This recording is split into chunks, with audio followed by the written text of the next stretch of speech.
It is out. The city just this week started sending flyers and mailers to everybody in New York City about the new recycling.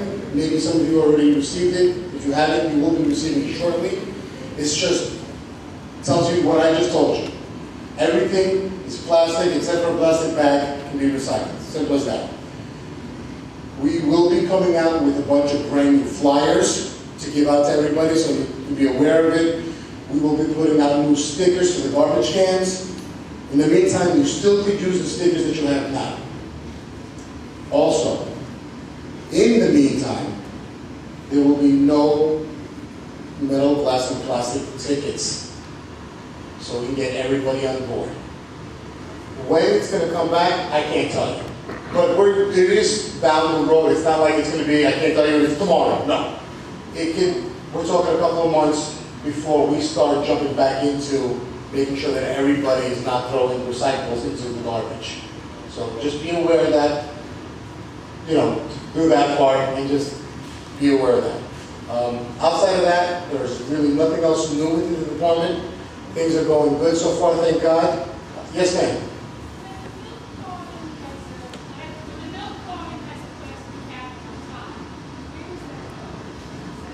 The good old-fashioned way? Garbage. Not anymore. Remember, if it's plastic, yes it may, carton is plastic. That's the best part. I always say, well, I got a milk carton or a juice carton. What should I do with this? It's a carton. Yes, it is a carton, but it has a plastic film on the outside of that so the liquid doesn't spill out. So because of that plastic film, which you couldn't take apart, it has to go into the metal, glass, and plastic container. So the whole thing, the actual juice carton and the can, into the metal, glass, and plastic. Okay? Not a problem. Yes, sir. Do you mind just going on with the correct way to place recyclables out at the curb for pickup? Yes. When you are putting out your recyclables, you're only allowed to use either a clear plastic bag or a regular garbage can with the proper sticker on it. You cannot put metal, glass, and plastic in a garbage can that has a paper sticker on it out for collection. It has to be the metal, glass, and plastic sticker on that garbage can. Okay, so that's the proper way of doing it.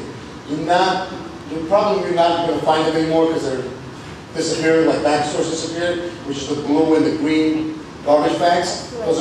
If you still have them, you can use them. We're not telling you don't use them. Just use your whole inventory. Not for the paper.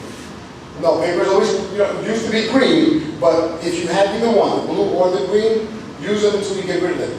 But if you don't have the blue and the green and you want to throw out your recyclables in a bag, like in a garbage can, it has to be in a clear plastic bag. It can't be in anything else than a clear plastic bag. And that's paper as well. Paper too. Paper, clear plastic bag, metal, glass, and plastic in a clear plastic bag. Styrofoam? Styrofoam is always garbage. And there's, as you probably already heard, or maybe you did, there's this big push, and it looks like it's going to happen. It's a good idea. It's a ban styrofoam in New York City. It's very important that we do because styrofoam literally lasts forever. So much, styrofoam is so durable in all seriousness that there are some states that are using it for highway construction. They're not using dirt anymore. They're actually using styrofoam layers underneath these major highways. So that's all. You can't. It's not recyclable. So that's why we have to throw it out. So that's why we're going to stop that completely. Okay? Yes, ma'am.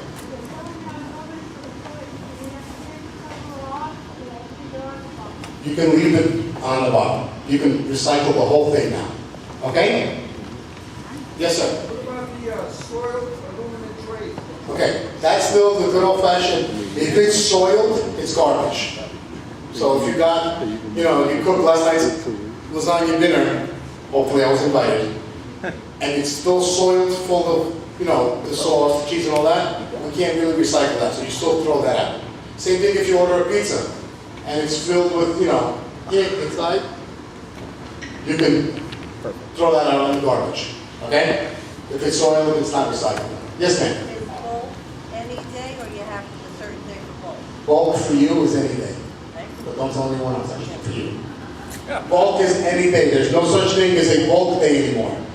You can just easily, if you have a couch to throw out, You can throw it out on any collection day that it is. You don't have to call to make a special You have to call for refrigerator though? refrigerator. Anything that has a Freon in it has to be called. ACs and refrigerators. That has to be called for. But you want to throw out a couch, you want to throw out a bookshelf, whatever, you don't have to call, just put it out with your collection. But I always tell people to be smart about when you're throwing it out. The first collection for us, the first collection of the day, what day is your collection? Wednesday. Wednesday, Saturday? Okay. Wednesday for us, when we do your area, is always the heaviest. So if you can always aim for the second pickup, that's lighter for us. Because you already threw out the bulk of your garbage on Wednesday. So, if you can hold it a couple of days, put it out for Saturday. If you can't, put it out on Wednesday, and we should be able to take it. Okay? Yes, sir. On some cardboard boxes, when you tear apart, there is like a slight plastic film. Right. 50%. If 50% of that item is paper, then it's paper recycled. That's the best way to always think about it, is whatever you have in your hand. If more than 50% of it is that item, then you can recycle it with the paper or the other kind. Corrugated. Same thing, paper recycled. Yes, sir. What do you do if you have a fry pan that is kept on the coat? Anybody use that? Frying pans, that's metal. Even if it's kept on the coat? Doesn't matter, it's metal. Oh, Yeah, that would be recycled anyway prior to this. right, because I had,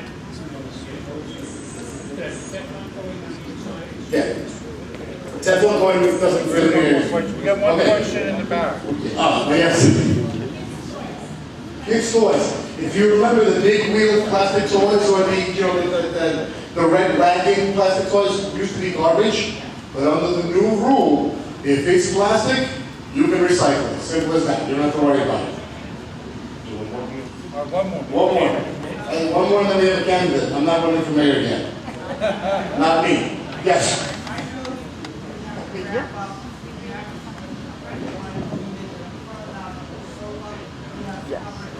Okay, if you want, that, I'm happy you brought that up because that's a big problem, especially now in the summertime. There are a lot of people that do move more than any other time of the year. If you're throwing out a mattress or a box spring, that has to be wrapped completely in plastic. If you're throwing out a couch, it does not have to be wrapped in plastic. Only mattresses and box springs. Hence the whole name of the bug, bed bugs. Yes, could they be found in other materials? They can be, but they don't live there. That's not their residence. It's the bed is what really gets them. So don't worry about, sofas and stuff like that. All right. Really quick, I will give you my. What am I going to do? Bring anything. I didn't bring anything because we didn't print out the new recycling stuff yet. The city's in the process of making that happen, and you should all be getting, like I said, the mailer soon. And then as soon as we have them ready, we're going to give them out to everybody through the community boards, through meetings here. We'll get it out to everybody so you have it with the new stickers, the whole 9 yards. We'll have it in September. It's our next meeting. In September, I will bring you all the stickers and flyers so you can imagine. Guys, thank you very much.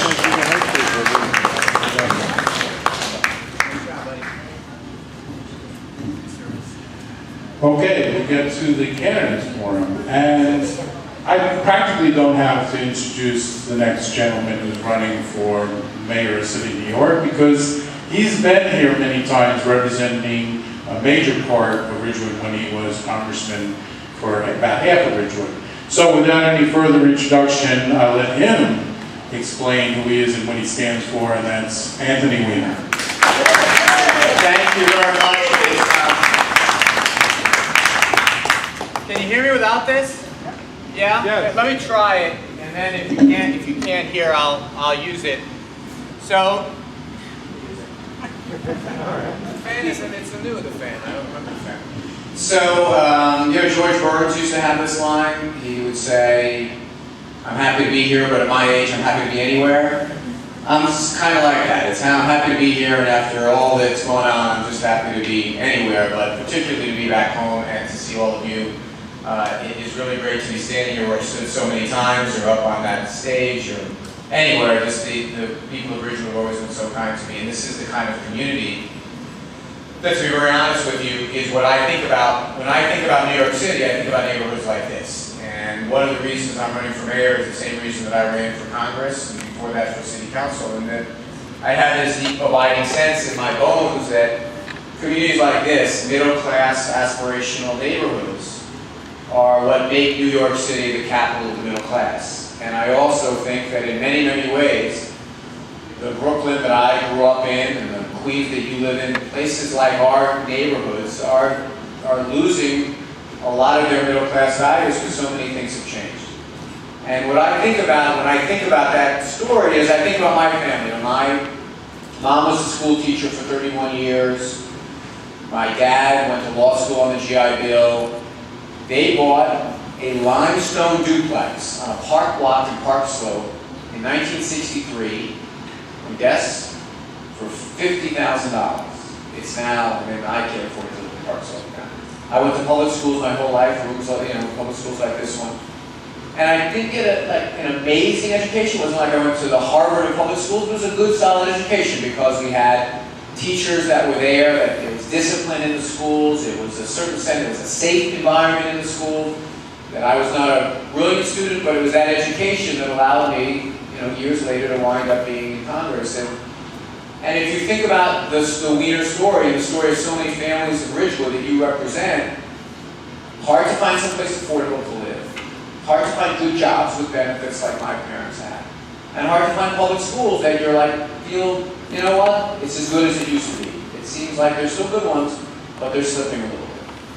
And the problem that we've had for too long is that when you look at it through the lens of City Hall, they're like, everything's great. We're creating all these new jobs. Yeah, we're creating a lot of jobs in restaurants and hotels, and we're losing a lot of middle-class jobs and manufacturing jobs that are paid a little bit more. The jobs don't have benefits, so we wind up paying the bill because more and more people don't have insurance, so they're going to hospital emergency rooms to get care. We have the tax that's going up through the roof for property owners, not because the rate is going up. Everyone argued, oh my God, 18.5% increase when we passed, I guess, in 2002 or 2003. But it's the valuations that they seem to pluck out of the air. I hear people say this all the time. They say, if I could sell my home for what it says that they're valued at, I'd do it in a minute, but that ain't the real price. And even if you could sell it for that high price, if you moved into a home in Ridgewood, a decade ago, and it was a $200,000 house, and now they say, oh, it's good news, it's $600,000. Oh, that means you're paying more taxes. You're not any richer in that circumstance. And yet every year by year, they assume more is going to come in revenue. So what happens? They give you a higher bill. You try to figure out why it is. If I had a dime for every time sitting in my office, my staff would get a call from someone that says, I got my tax bill. I don't know how they got this number. You need to be more than an economist. You need to be a magician to figure out how those things are happening. What's going on is that we've lost the notion that really communities like this are the fiber of New York City. We need to get back to that. Now, I have to tell you that there are big challenges facing the city coming up. We have probably the healthcare costs are going through the roof, the number of jobs that are in the city are the kind of jobs that frankly don't support a middle-class family.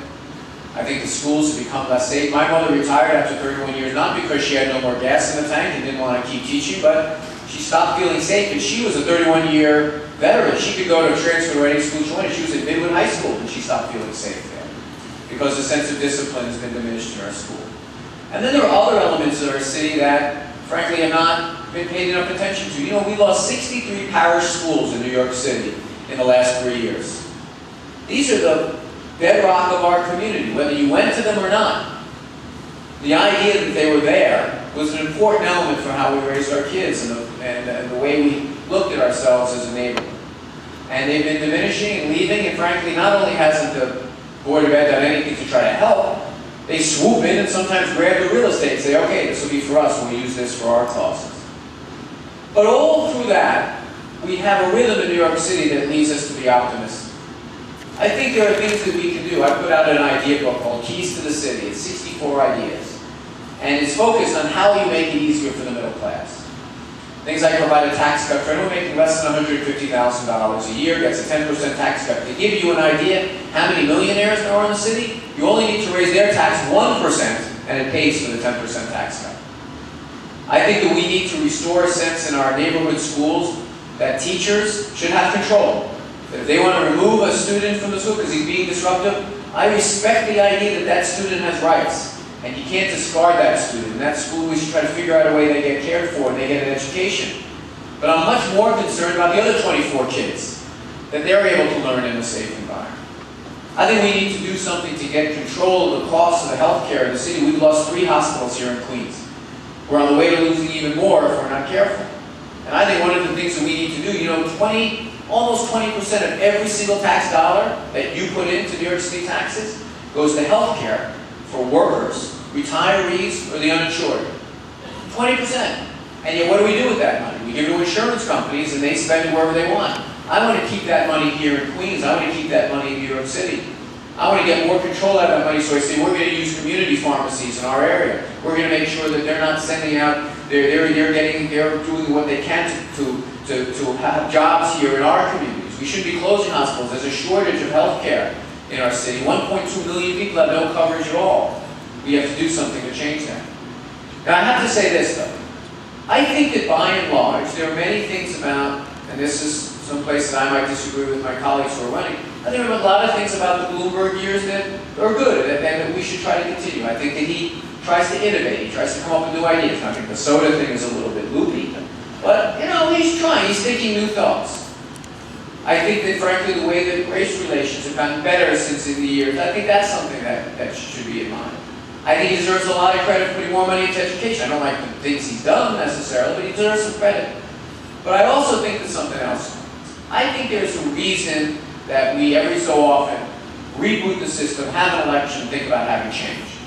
And I think one of the things that we need to do is this year we have to reorient the city a little bit away from this Manhattan-centric notion that the beautiful skyline of Manhattan is the only thing that we see. And I gotta say that I moved to Manhattan, I like Manhattan a lot. But frankly, the middle class values, made the decision for me. The middle class values in communities like this are what I think of every day. And if I get the chance, the way I have in the past, I'm going to fight very hard for you and your families. But I would be, it's not doing its thing. It's back. Is it back? Okay. But let me conclude with one thought. I'm sorry. You know, there are a lot of people that I've said these words to before, primarily to my wife, but you as my constituents deserve an apology as well. That the mistakes that I made disrupted this community from getting the representation they should have. And I don't want you to think that I don't understand that, and that I don't live with it every day and feel a sense of regret. And part of the reason that I'm back and running for mayor is I feel that I owe people a better than that. And I'm going to work every single day. And I think I've got a certain level of independence now that, you know, that I think will make me a good mayor. But I understand that I would be, you know, sometimes people say I would be nowhere without you. Well, literally, I would be nowhere without all of you putting your faith in me for so many years. And for that, I'll be eternally grateful. And I do appreciate your kind attention. And glad that Charles says it's okay to take a question or two. Yes, questions, yes. Yes, sir. Hello. Hi. I'm the treasurer of the project. Yes. You've been every other office too, I think. Yes. I think you've kind of done the civic version of hitting the cycle. You've done every job, I think. Anyway, I'm so glad that you're running. I really am. I've admired you as a congressman. Here, use the microphone. I've admired you as a congressman, and I admire you personally. Thank you. Will you continue the mayor's support of completing Ridgewood's Historic district. historic district? Yes. Yeah. I had a senior one. Historic districts, and will you do that? Well, I have to tell you, Peter, that if you look at when it started, it's gone a snail's pace. The question is about the historic district, and I'll tell you why it's important. It's important in Ridgewood because we've got a problem of people doing things that the zoning never imagined we had. We never imagined that the zoning code would ever have to say to someone, don't tear out your stoop, or don't paint over your front yard. Because no one ever, the reason people would move to Ridgewood and live there is for the elements of our community like that. Well, what we've seen over the last, and it goes back now, I'm going to say at least 10 years, slowly but surely, people are doing what can only be described as ugly things. And it's changed, we had this McMansion movement, but now it's just basic things like taking out a beautiful wrought iron fence and putting an aluminum one in, or literally taking out the stoop. So I think that we need to have the historic district done as quickly as possible. It's moved at a snail's pace. I want to try to continue it. But I also think we have to do something else. It's gotten less attention recently, but thank you, sir. But it's me. The machinery is great. It's me. Can you hear me? Yeah. The problem that we've had, the problem of illegally subdivided homes hasn't diminished very much over the years. And what always makes me crazy is it's not hard to find them. They always have 3 or 4 or 5 power boxes jammed on, and it is no reason why you can't do 2 things. One, since it's oftentimes these boxes are outside, the fire department can observe them, and that's a criminal violation if you're found guilty of a fire violation. And the second thing is, I see no reason why we can't take the regulated utility that the power company is, and saying if you do a check and you see the C of O is a 1-family home, you can't put a second box in. I don't think we've been very creative about this because at the end of the day, I don't think the city cares very much. They're much more concerned on making sure they don't have homeless people, and they also don't mind having that kind of development. But I think we've got to stop it. Yes, sir. We have a lot of dedicated, hard-working civil servants in the city. Yes. Why are we sending our water bills, our real estate bills to Pittsburgh and Newark? Yeah, who's paying it? That's a good question. So the question is, why are we sending our tax bills to Pittsburgh to be processed? The water bills, right? Not the tax bills, the water bills. I've got no idea. In a Weiner administration, we're going to cease to do that. That's a good issue. That's my next idea book. Right there. I'm actually serious. Let's actually do that one. Yes, sir. Ridgewood has 2 major problems. That's good. Short to-do list. Both of them are hard. First of all, we are going to be represented by a criminal. Vito Lopez is running for city council in this area. And I think we need somebody to stand up and say criminals should not run for office. Second problem is that the city is about to waste $11 million on reaching the walls of the Ridgewood Reservoir to prevent a weather event that hasn't happened in over 150 years. That is that the water exceeds 6 foot in any of those basins. Not only will they waste $11 million on this project, but in fact, 138 variety of birds nest there, and in fact, they intend to destroy the nesting areas in something called monoculture, taking down the weeds so the birds won't have a place to nest. This is going to happen by June 14th. That needs to stop. So, well, let me take it's the. going too far. Yeah.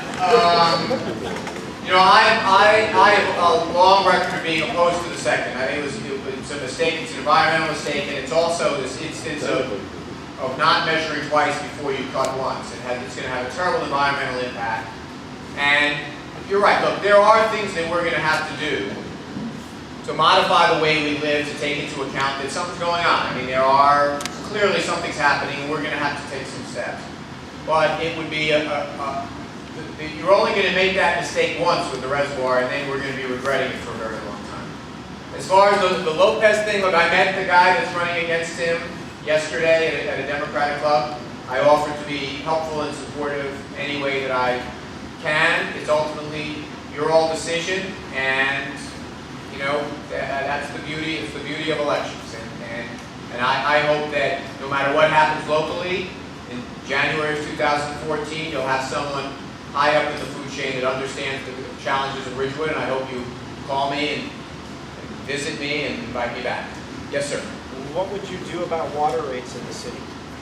The fundamental problem that we have with water rates is that we have a direct correlation between the investments that we're making in the infrastructure for water the financing of it in our bill.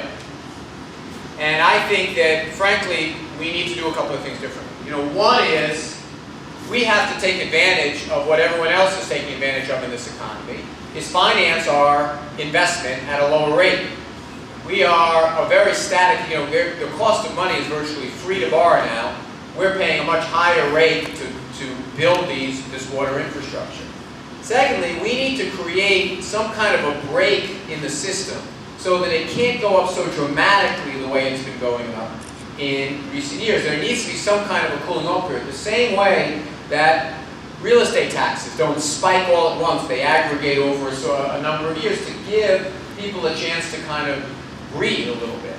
But I also think that something else is happening. You know, we have a circumstance that we were told, we were in this very room when they water metered everyone, and it was a whole system, and everyone said, listen, we're going to start to have, your water rates is going to reflect your actual usage. Well, the problem is, now that they're financing all these big projects, that's basically been thrown out the window. Now we're all paying an enormous amount, whether we're a senior couple living alone or whether we're a big family living in that house. And that shouldn't be the way that we do it. Anyway, I got to tell you though, it is a challenge that we have because we do need to make the investment to make sure that we have the third water tunnel coming in. We need to buy property around our reservoir. It's not an easy nut to crack because just about every option to protect our aquifer is expensive. There's no easy option. Like, for example, there's an enormous amount of development going on around our reservoirs in upstate New York. The only way to really be sure you stop that is you, the taxpayers. We, the taxpayers, have to buy the land. That's the only way we can be sure that we're not going to have the town of Greenberg, just to pick a name, is going to say, you know what, we're going to allow this big development to go on there. We can't rely upon the state to step in and say we're not going to let it happen. So that's why our expenses are so high to get our water here. It's one of the great kind of infrastructure things of our city. How somehow when we turn that faucet on, we get pretty clean water, and when we flush, it goes somewhere, but these things are becoming more and more expensive. I have time for one more, or I can, yes sir.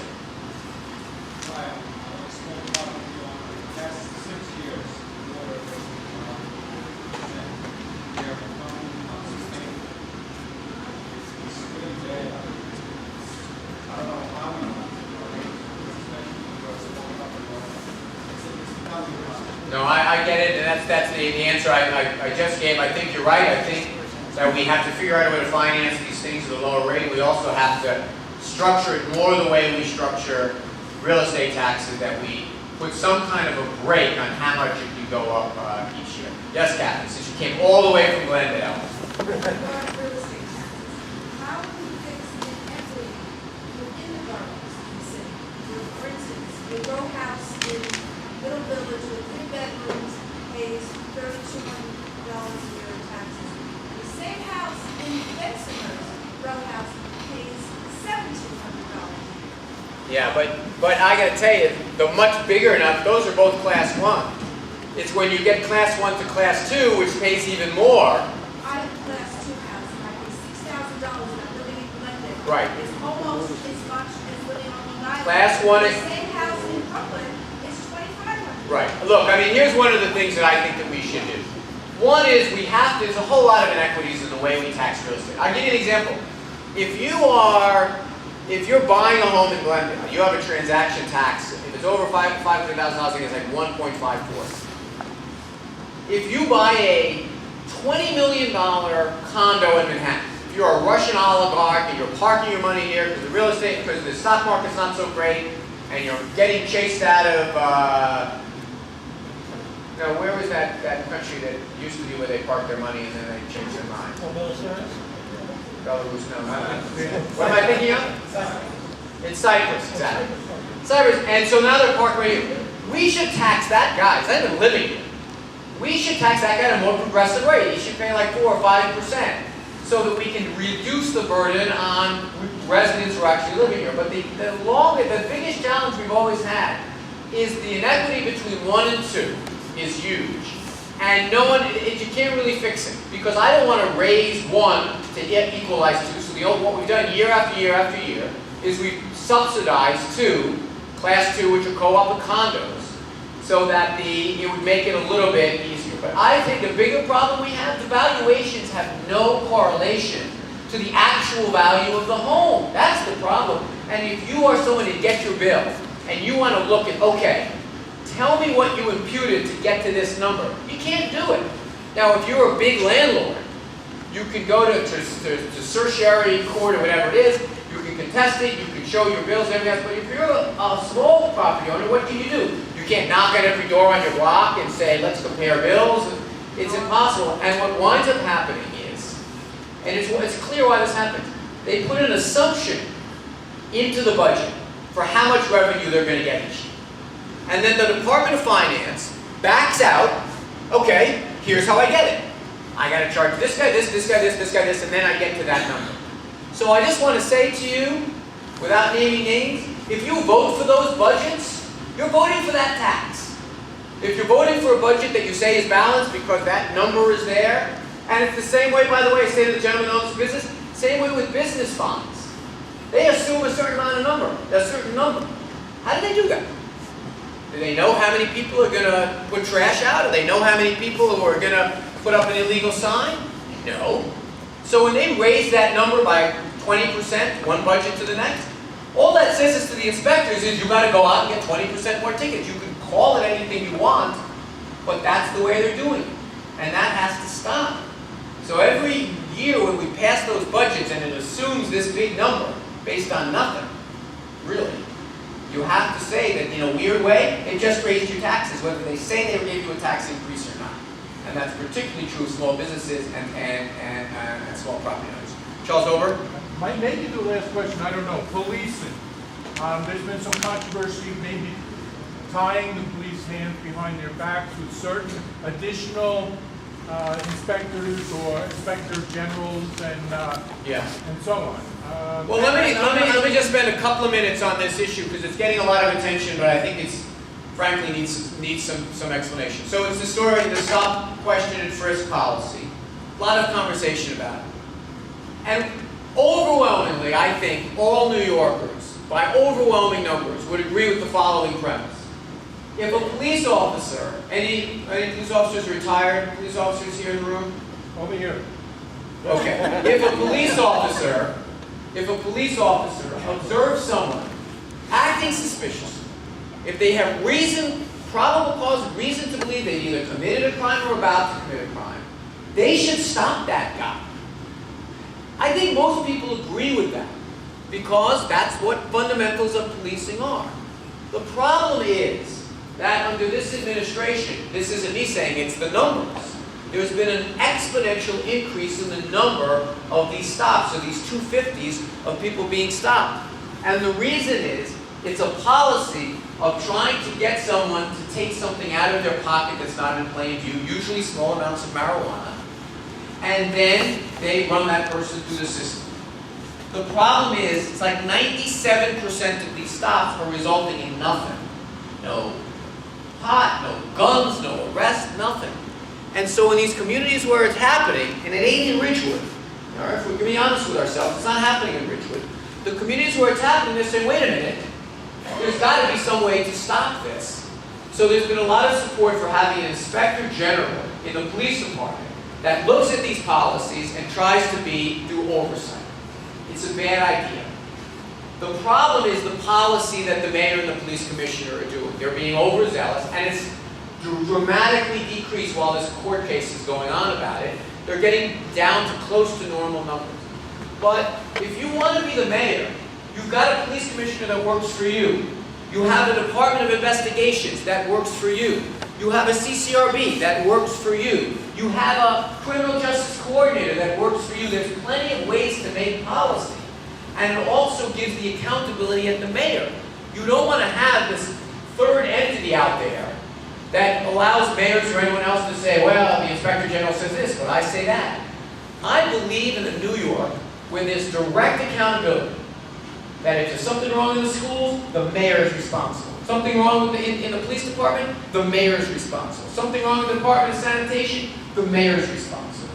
That's the kind of city that I think I want to live in. We went through a period in the 70s And even in the 80s, we were creating boards and agencies and this and that, anything necessary so that there wasn't accountability. I don't want to go back to that period. And I'll say one final thing. If someone comes before you and says, I want to be your mayor because I'm going to be good on criminal justice issues, but I also want to have this guy looking over my shoulder, that's strange to me. That's a little dissonance in what they're saying. You either want the responsibility and want the accountability, or you shouldn't be running for office. Thank you very much, and God bless you.